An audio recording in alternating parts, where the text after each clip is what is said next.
تو حضور اکرم صلی اللہ علیہ وسلم نے فرمایا کہ تم نے اس کی غیبت کی۔ اللہ اکبر! اگر کوئی عورت چھوٹے قد کی ہے اور اس کے بارے میں ذکر ہو رہا ہو اور اگر یہ کہہ دیا جائے کہ فلاں کی جو چھوٹی قد ہے، یہ بھی غیبت ہے، کیونکہ جب وہ اس بارے میں سنے گی اس کو برا لگے گا، اس کو معلوم ہوگا کہ کسی نے اسے اس نام سے پکارا بلکہ اس طرح سے پکارا کہ جو چھوٹے قد کی ہے، تو اس کو تکلیف پہنچے گی۔ اسی طرح اگر کوئی کالا ہو اور آپ اپنی محفل میں اس کو کالا کہہ کے مخاطب کرتے ہیں، تو جب اس عورت تک یا اس مرد تک یہ بات پہنچے گی کہ فلاں مجھے کالا کہتا ہے، فلاں مجھے ناٹا کہتا ہے، مجھے چھوٹے قد کا کہتا ہے، تو ظاہر سی بات ہے اس بندے کے دل میں تکلیف پیدا ہوگی، جس کے بنا پر آپ گنہگار ہوں گے۔ غیبت اور چغلخوری کے بارے میں بہت ساری حدیثیں ہیں، جن میں سے میں آپ کے سامنے چند بیان کرنا چاہوں گی۔ رسول کریم صلی اللہ علیہ وسلم نے فرمایا، چغلی کرنے والا جنت میں داخل نہیں ہوگا۔ اللہ اکبر! جنت تو ایسی چیز ہے کہ جہاں داخلے کے لیے ہر کوئی خواب سجائے ہوئے ہے، لیکن سوچیں ذرا، اگر ہمارے اندر یہ بری عادت ہے تو پھر ہم جنت کا داخلہ تو دور، اس کی خوشبو تک نہیں پائیں گے۔ ایک اور حدیث میں فرمایا گیا کہ لوگوں میں سب سے بدتر وہ ہے جو ایک کی بات دوسرے تک پہنچا کر ان کے درمیان فساد ڈالے، ان کے درمیان جھگڑے پیدا کروائے۔ اور آج یہ سارے گناہ ہمارے معاشرے میں عام ہوتے چلے جا رہے ہیں، بالکل اسی عام سی چیز بنا دیا ہے، لوگوں نے اس کو اپنی زندگی گزارنے کا طریقہ بنا لیا ہے۔ میں آپ کے سامنے ایک واقعہ بیان کرنا چاہوں گی، ایک قبر کا واقعہ کہ رسول کائنات صلی اللہ علیہ وسلم 2 قبروں کے پاس سے گزرے۔ جب آپ ان 2 قبروں کے پاس سے گزرے تو آپ نے صحابہ سے فرمایا کہ یہ دونوں اپنے قبر میں عذاب دیے جا رہے ہیں، اور یہ جو عذاب ان کو دیا جا رہا ہے تو یہ کسی بڑے گناہ کی وجہ سے نہیں، یہ کافر اور مشرک نہیں، ان کو کسی بڑے گناہ کی وجہ سے عذاب نہیں دیا جا رہا ہے، بلکہ ان کا گناہ یہ تھا کہ یہ جو ہے پیشاب کی چھینٹوں سے نہیں بچتا تھا، اور ان میں سے جو دوسرا ہے وہ دوسروں کی غیبت چغلی کیا کرتا تھا۔ اللہ اکبر! آپ نے دیکھا تاریخ جو ہے ہماری بھری پڑی ہے اسی طرح سے مثالوں سے، لیکن جس چیز کا خمیازہ وہ ہے کہ ہم پڑھتے ہی نہیں، ہم اپنی تاریخ کو پڑھتے ہی نہیں، تو ہمیں معلومات کہاں سے ہوں گی؟ حضرت امام حسن بصری کے پاس کوئی شخص آیا اور اس نے کہا کہ فلاں شخص آپ کی برائی کرتا ہے، تو امام حسن بصری نے کہا کہ تم میرے پاس اس شخص کے گناہ لے کر آئے،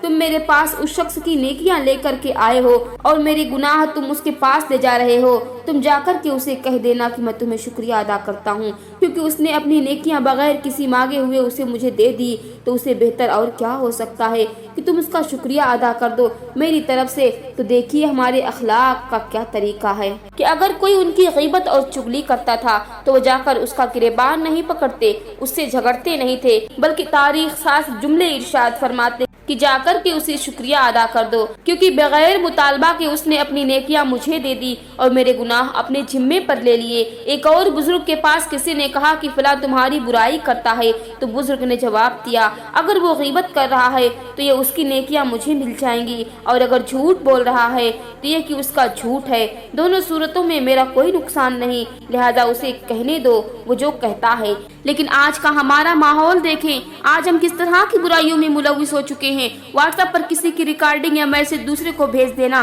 اس نیت سے کہ اس کی بے عزتی ہوگی، یہ بھی تو غیبت میں داخل ہے۔ گھر میں ایک بہو کی بات دوسرے کو بتانا، یہ بھی تو غیبت ہے اور چغلخوری ہے۔ دفتر میں باس کے خلاف ایک کی بات دوسرے کو پہنچانا، یہ بھی تو غیبت ہے اور چغلخوری ہے۔ سوشل میڈیا پر دوسروں کی عزت اچھالنا، یہ سب چغلی اور غیبت ہی کی شکلیں ہیں۔ ہم جانتے نہیں کیونکہ ہم علم دین سے دور ہو چکے ہیں، ہمارے اندر دینی تعلیم کا جذبہ ختم ہوتا جا رہا ہے۔ ہم سبھی کو چاہیے کہ اپنے اہل و عیال کو، اپنے اولاد کو دین کی تعلیم بتائیں، دین سکھائیں، تاکہ وہ اس کے ذریعے سے ہم اپنے معاشرے کو سدھار سکیں، معاشرے میں جو خرابیاں لاحق ہو رہی ہیں ان کو ختم کر سکیں۔ ان گناہوں سے بچنے کا آخر کیا طریقہ ہے؟ سب سے پہلے چیز زبان کو قابو میں رکھیں، کیونکہ میرے نبی کریم صلی اللہ علیہ وسلم نے فرمایا کہ تم مجھے 2 چیزوں کی ضمانت دے دو، میں محمد تمہیں جنت کی ضمانت دے دوں گا، کہ اپنی زبان کی حفاظت کرو، یعنی اپنی زبان کو میرے نبی نے پکڑ کے فرمایا کہ تم مجھے اس کی ضمانت دے دو، اور دوسری چیز کہ تمہارے 2 ٹانگوں کے درمیان ہے، یعنی 2 جبڑوں کے درمیان جو تمہاری زبان ہے اور 2 ٹانگوں کے درمیان جو تمہاری شرمگاہ ہے، اگر تم مجھے ان دونوں کی ضمانت دے دو تو میں محمد تمہیں جنت کی ضمانت دے دیتا ہوں۔ اللہ اکبر! آپ سوچیں کہ غیبت اور چغلخوری سے بچنے کی بنا پر جنت مل رہی ہے، تو غیبت اور چغلخوری کرنے کی بنا پر ہمیں جہنم بھی مل رہی ہے۔ ہمیں اس کا تو بڑا خیال رہتا ہے کہ جنت ملے گی، لیکن یہ بھی تو دیکھیں کہ جہنم بھی تو اللہ نے بنائی ہے اور ہم جیسے گنہگاروں کے لیے ہی بنائی ہے، اور قرآن میں فرمایا ہے کہ جہنم کا ایندھن ہے، جو انسان ہے وہ پتھر ہے، انسانوں سے ہم جیسے گنہگاروں سے جہنم کو بھڑکایا جائے گا۔ اللہ اکبر! کیا ہمارے اندر اتنی سخت ہے، کیا ہمارے اندر اتنی طاقت ہے، کیا ہم برداشت کر سکتے ہیں اس تکلیف کو کہ جہنم کے انگاروں میں ہمیں ڈال دیا جائے اس کی آگ کو بھڑکانے کے لیے؟ لہٰذا میری گزارش ہے کہ اپنی زبانوں کو قابو میں رکھیں، کسی کی کمیوں کو بیان کرنے سے پہلے سوچیں کیا یہ بات اگر وہ سن لے گا تو اسے برا لگے گا، اور اگر آپ کے دل میں یہ خیال آتا ہے کہ اسے برا لگے گا تو آپ ہرگز بیان نہ کریں، آپ اسی وقت خاموش ہو جائیں۔ غیبت سننے سے بھی بچیں، کیونکہ سننے والا بھی برابر کا شریک ہوتا ہے، اور دوسرے کی برائی کے بجائے ان کے لیے دعا کریں، ان کی اچھائیاں اپنی محفلوں میں بیان کریں، اپنے دل کو صاف رکھیں، کیونکہ غیبت اور چغلی دل کی کدورت سے پیدا ہوتی ہے۔ اگر ہمارے دلوں میں دوسروں کے لیے برائیاں بھری ہوں گی، کدورت بھری ہوں گی، تو پھر ہمارے جو اعمال ہوں گے وہ بھی غیبت اور چغلخوری کی بنا پر برائیوں سے بھرے ہوئے ہوں گے۔ سیدہ فاطمہ زہرا رضی اللہ تعالی عنہا کی کنیزوں، غیبت اور چغلی وہ گناہ ہے جو ہماری نیکیاں کھا جاتی ہیں۔ ہم نماز پڑھتے ہیں، روزہ رکھتے ہیں، قرآن پڑھتے ہیں، مگر زبان میں ایک لفظ سے ساری نیکیاں ضائع ہو جاتی ہیں۔ آئیے آج ہم عہد کریں کہ ہم اپنی زبان کو قابو میں رکھیں گے، نہ کسی کی غیبت کریں گے، نہ کسی کی چغلی کریں گے، اور نہ ہی ان چیزوں میں شریک ہو کے کسی کی برائی سنیں گے۔ اللہ رب العزت سے ہماری یہ دعا ہے کہ ہماری زبان کی حفاظت کی توفیق عطا فرمائے، اور اللہ تعالی ہمیں غیبت اور چغلی سے بچائے۔ اللہ تعالی ہماری نیکیوں کو محفوظ فرمائے، ہمارے قبر کو عذاب سے محفوظ فرمائے، اور ہماری آخرت کو کامیاب بنائے، آمین۔ میری گزارش ہے اس بیان سے اگر آپ کو فائدہ پہنچا ہو تو اسے دوسروں تک بھی پہنچائیں۔ پیاری بہنوں، میں دعا کرتی ہوں کہ اللہ تعالی ہم سب کو ایسی اچھی صحبت عطا فرمائے جو ہمیں اللہ کے قریب کر دے، ہمارے دلوں کی سختی کو نرم کر دے،